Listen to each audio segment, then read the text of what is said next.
Año 1963. Hay un pibe de 11 años que perdió a su padre hace poco tiempo y se entera que llega la película de los Beatles a la Argentina. Le pide a un maestro, que después sería el profesor y periodista deportivo Julio Ricardo, que lo lleve al cine. Cambia todo ahí, ¿no? Así es.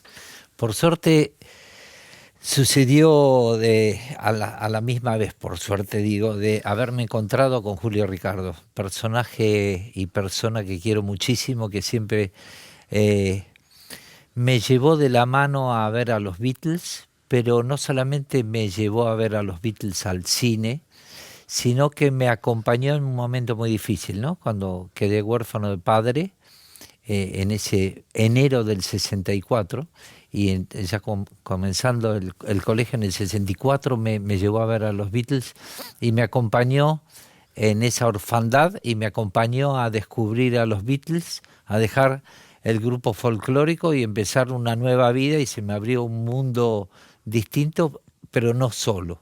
Y eso fue súper importante, siempre se lo agradezco. Ahora, visto en perspectiva, ¿cómo sufriste siendo tan chico la pérdida de tu viejo? ¿Cómo sentís que te afectó?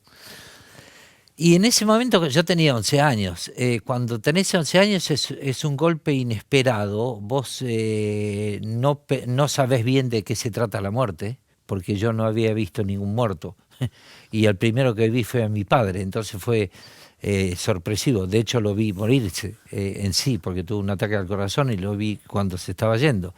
Eh, la primera reacción que tuve, que quedó reflejado después en un tema que le escribí a mi madre, yo me acuerdo que estaba ella llorando en el balcón de la casa y estaba lloviendo, y yo le decía: no te vas a quedar sola, yo te voy a acompañar siempre.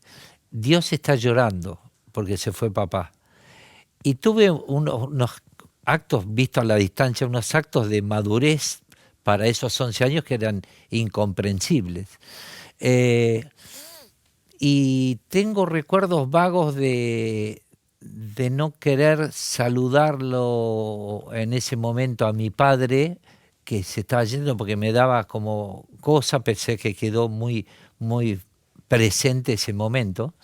Y es medio raro estar hablando de esto quizá en televisión, pero yo lo tomo ahora como una cosa natural, como un chico que queda huérfano, y hay tantos que habrán perdido a los padres en ese momento. Es un momento que se te queda grabado Sin como duda. una cinta de videotape, que te queda grabado para siempre, hasta dónde estaba sentado, qué estaba pasando, qué me dijeron, cómo me consolaron los colegas amigos de mi padre, que terminé riendo con ellos porque mi padre era muy liero, Tocaba el digamos. violín, ¿no? Tocaba el violín, y mi padre era aparte un tipo muy jocoso, tenía muy buen humor.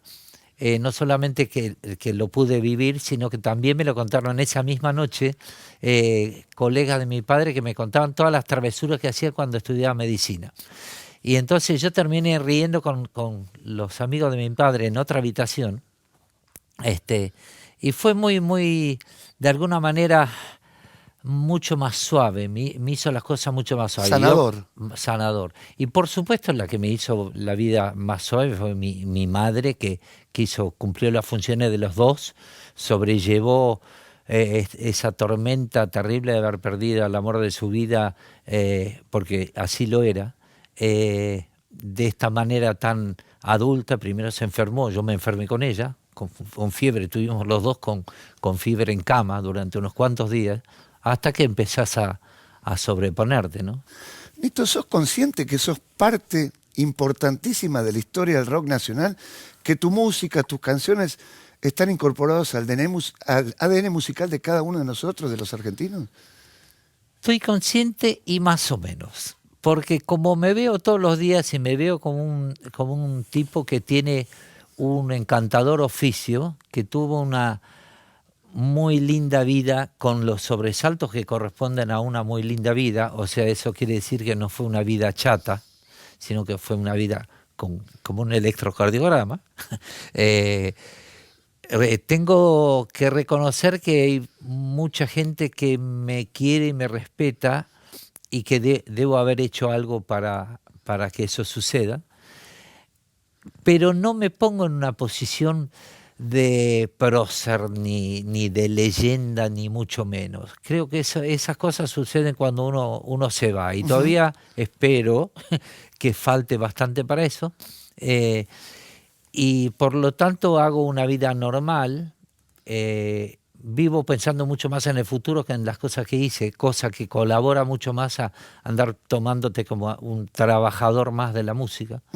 Y entonces no ando pensando en la leyenda. Cuando me lo dicen, digo, bueno, ok. Soy leyenda. Me alegra, me resulta hasta incluso divertido, como cuando hicieron las estatuas en Mar del Plata, ¿no? Bueno, las estatuas en Mar del Plata, que recuerdan el lugar donde ustedes precisamente debutan con Sui Generis. Pero ahí ustedes eran dos pibes que recorrían la peatonal San Martín y Rivadavia diciendo, vengan a vernos repartiendo afiches porque vamos a ser famosos. Tenían clarísimo que iban a llegar. Sí, había una cosa de fe ciega que era bastante particular. Yo nunca le pregunté a otras bandas o a otros grupos o a otros músicos o a actores si tenían esa intuición cuando eran jóvenes o cuando eran chicos, antes que algo suceda, de sentir tan profundamente que algo tenía que pasar, no que iba a pasar, sino que tenía que pasar por peso propio, por el trabajo que estábamos haciendo, porque las canciones eran muy buenas, porque estábamos dedicándonos a full, porque amábamos eso, porque había una química, y la sigue habiendo, muy particular con Charly, de esa cosa de cariño, de amor de dos personas que lo quieren lograr, pero lo quieren lograr no para ser famosos, sino porque es para dejar algo en el planeta que valga la pena. Y es como casi como una misión, de alguna manera. Y entonces era tipo, nos tiene que ir bien. Claro, claro. Además, ustedes a los 15 años... están en tercer año en el colegio, en Caballito, él tiene una banda, vos tenés otra, se juntan. ¿Quién da el primer paso, vos o él? ¿De juntarse? Sí. No, Charly le dijo, ¿cómo me llegó a mí la información? Versiones hay 1000, porque pasa el tiempo y cada uno tiene, todo cambia, cada uno tiene su memoria, cada uno tiene su versión. Vamos a la fuente directa. Entonces yo te doy mi versión. Mi versión fue que no vino Charly directamente a decirme, sino que vino Alejandro Correa, que era el bajista que tocaba con él, diciéndome que a Charly le gustaría que yo entre a cantar con él. Hay otras versiones que dice que también le dijo a Mario Piegari, que estaba cantando conmigo, que vaya él. Y que hay otra versión que dice que vayamos los dos juntos. A mí la que me llegó es que Charly me quería, por esta interpósita persona, Alejandro Correa, que yo vaya a cantar con él, porque le gustaba cómo cantaba. Y yo le dije, sería bárbaro que vayamos a cantar, la parte vocal de nuestra banda se junte con la parte instrumental de la de Charly y armemos otra. Y eso fue lo que sucedió. ¿Y qué cantaban? ¿Con qué soñaban en esos años? Soñamos con grabar un disco. ¿Sabes por qué grabar un disco?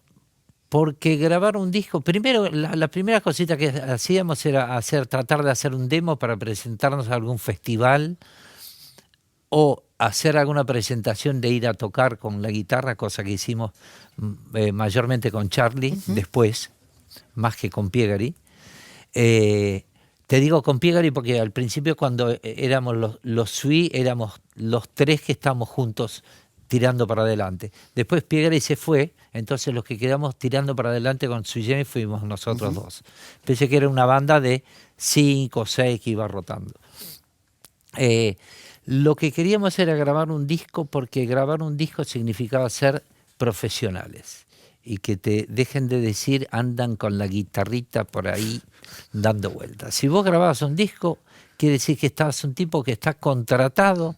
Ya era serio. Es serio. Y aparte tenés algo para mostrar, no es tipo, estoy cantando y le tenía que cantar con la guitarra. Es tipo, tenés la cédula de identidad, toma, este soy yo. Ahora, después del éxito arrollador de los discos, te cansás. 5 de septiembre del 75, 2 recitales se dio. Me cansé antes. ¿Te cansaste antes? Sí. Dijiste basta. Yo me empecé a cansar y cuando aparecieron estas famosas carpetas que yo coleccionaba, todos los recortes de Sui Generis que aparecieron vía Facebook, mi mujer hizo los primeros posteos para que aparezcan y resultó muy efectivo. Las carpetas estas llegan hasta noviembre del 74. Correcto.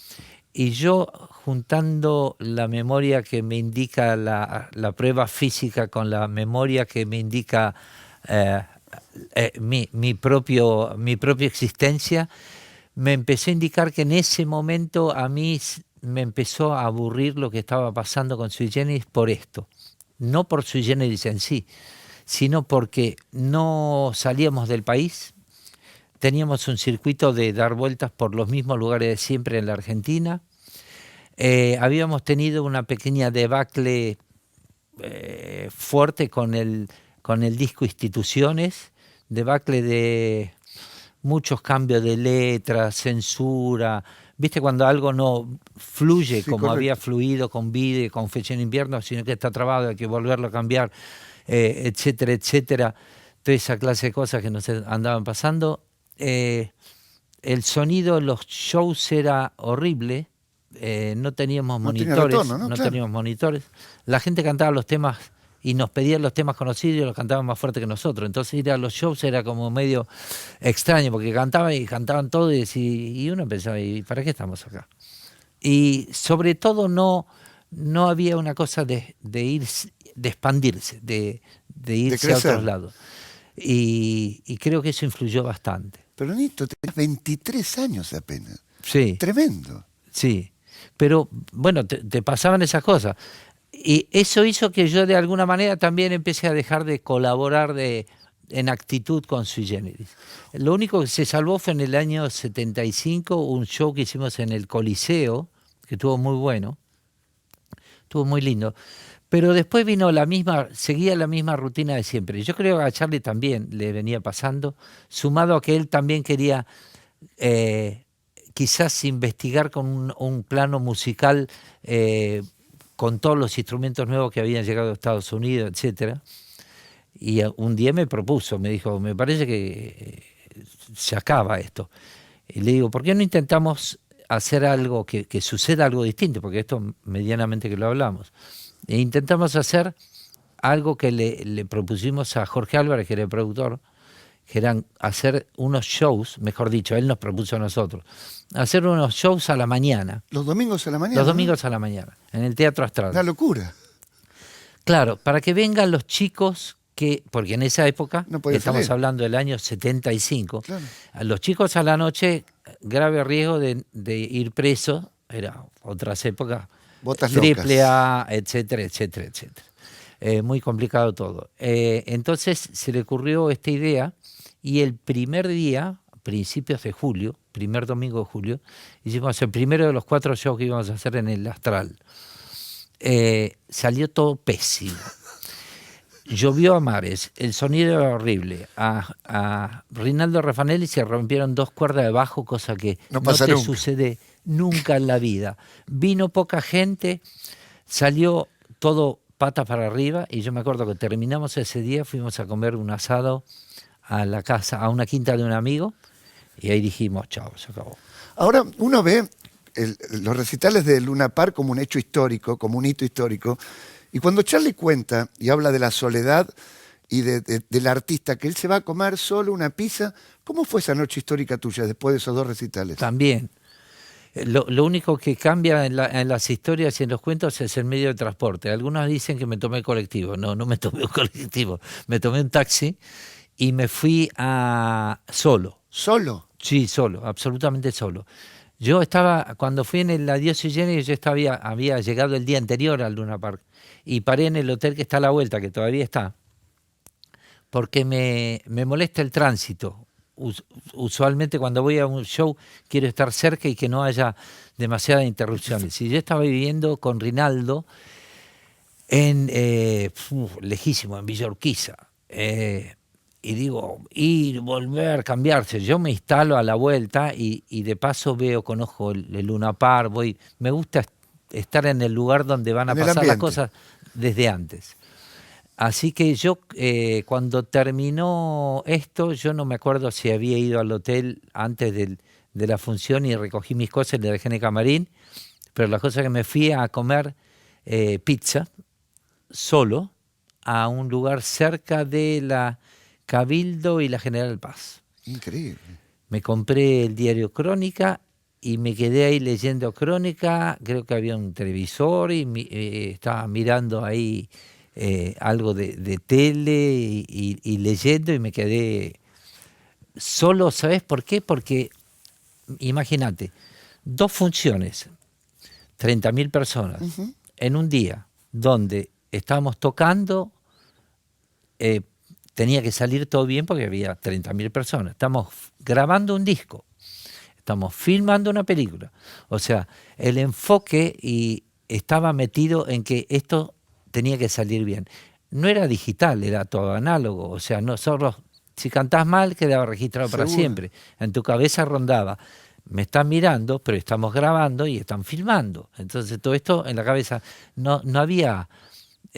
si alguien me pregunta, ¿y qué hiciste entre medio de? Claro. Lo que yo hacía entre medio de era tratar de estar concentrado como en una burbuja para que salga todo bien, para tratar de como tirarle la mejor onda al universo, para no olvidarte la letra, no equivocarte, afinar, que se escuche bien, estar concentrado y que nada te distraiga. Entonces todos los alrededores, no me acuerdo bien, me acuerdo mini anécdotas. Ejemplo, está divertida.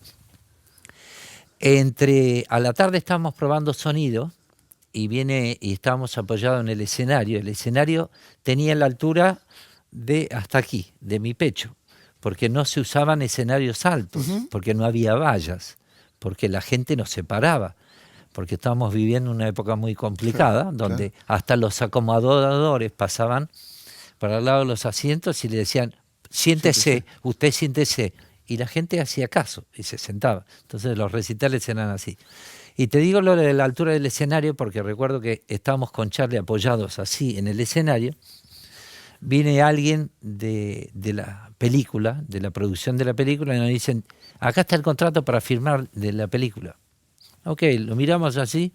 Ah, sí, hay un pequeño adelanto, así, 7%. Nos miramos con Charlie: es muy poco, toma, anda.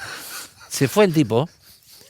Volvió al rato, nada, debe ir hasta el fondo, cambió, vino 14%, ok, sí, está bien.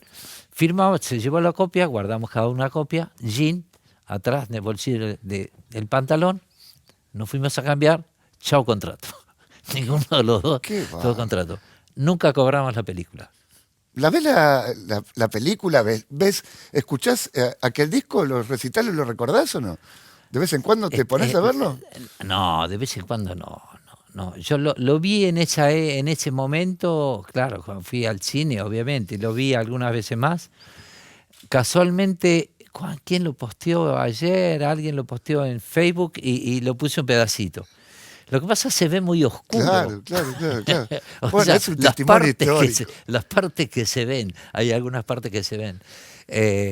Y hay partes divertidas que me resultan divertidas, como el pequeño clip de Mr. Jones y todo eso, que son cosas divertidas. Nito, a lo largo de los años supiste reconvertirte, armaste tus bandas, recorriste toda América, seguís siendo respetado y reconocido por tus pares, pero hay una fecha que marca un antes y un después en tu vida y que también es bueno resaltarlo. 20 de mayo de 1997, una de tus peleas más difíciles. Sí. La pelea ese día dejé de tomar alcohol. En realidad, y ya llevo 22 años. 22, ¿no? 22, sí. Claro. En realidad dejé un mes antes de prepo. Digo de prepo porque un mes antes, un poquito más de un mes antes, me habían internado porque yo tuve problemas con el alcohol, soy alcohólico. Obviamente le explico a los que no saben que alcohólico es una persona que tiene problemas con el alcohol y que obviamente no estoy tomando hace 22 años alcohol. Yo tuve problemas con el alcohol y serios, por lo tanto terminé internado 2 veces en mi vida, en el año anterior, no, en el 97, comienzo del 97, marzo, abril, por ahí, y en el año anterior también, en el 96.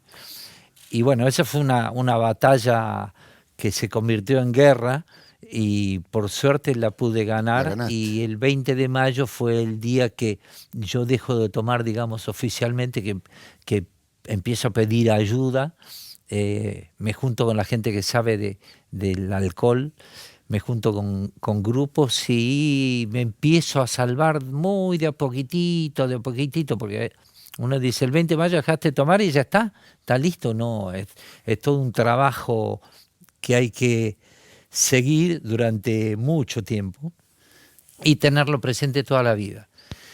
Ahora, tenerlo presente toda la vida, para algunos les suena como si fuese un peso enorme.